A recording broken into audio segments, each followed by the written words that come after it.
Happy Friday! Welcome to another edition of Gayle's Travel Adventures for the Soul. Today we're on beautiful Camano Island, about an hour north of Seattle. You can drive here, you don't need to take a ferry, and we're going to have our first stop at English Boom Park. What a spectacular day here on Camano. We're looking out over Skagit Bay and you can see Mount Baker.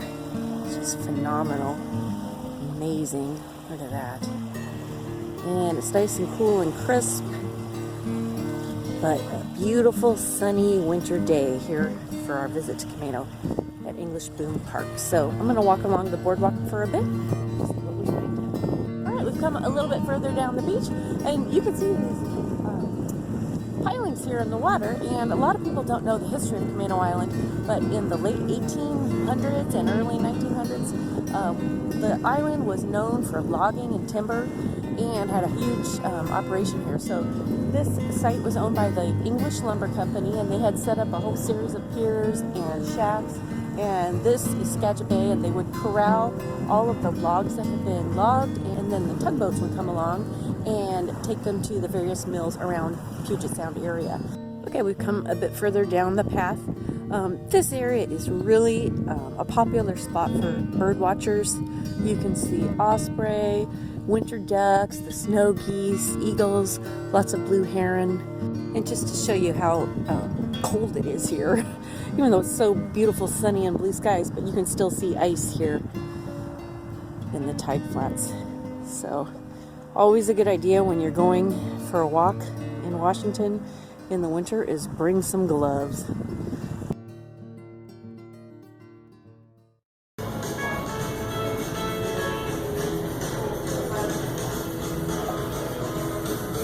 Park 282 here on Camano Island. Starting to open up for the day. Listen to a little Elvis, baby.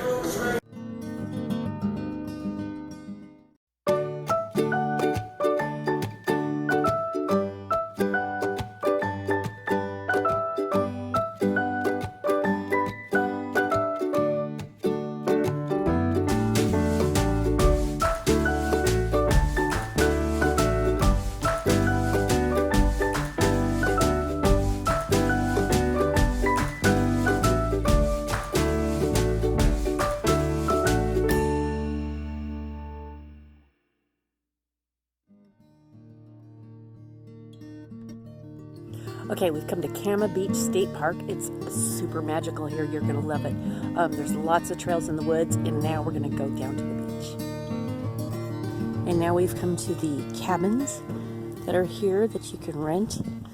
Coming here in the winter is really nice because it's quiet. There's not too many people here. And I'm going to walk down here and you can see how amazing these cabins are.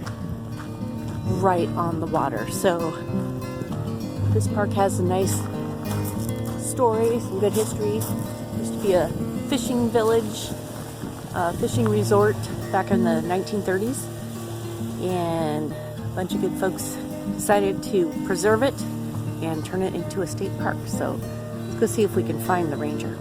Welcome to Cama Beach. Where what you just saw used to be an old logging skid road back around the early 1900s, and logs would come down here behind horse teams, and then they'd go out there onto the beach and they would load them up in the log booms and haul them off to become spars on trees. And this got bought by Leroy Stradley, who turned it into a wonderful resort that people used to come to from all over the country to this resort. Oh, back when people would get here, the roads were kind of gravel, long way out here. This is a grader that was used to help maintain the roads to the resort, drawn behind a team of horses. I've met people here now who they remember coming here as kids. Yeah, there are and lots visiting of their grandparents. This place, everybody says, has a magic to it. I hear that over and over and over again. I've had lots of 80 and 90-year-olds bring their great-grandchildren out here because they want them to experience that same magic that they remembered their entire lives. Awesome. Wow, we just had a great history lesson with Ranger Tina. I learned so much. I hope you did too. It's been a fantastic day on Camano Island. I'm going to end my day with a walk here in the woods. on the Upper Bluff Trail here at Cama Beach Park, and I look forward to seeing you next week for another episode of Gayle's Travel Adventures for the Soul.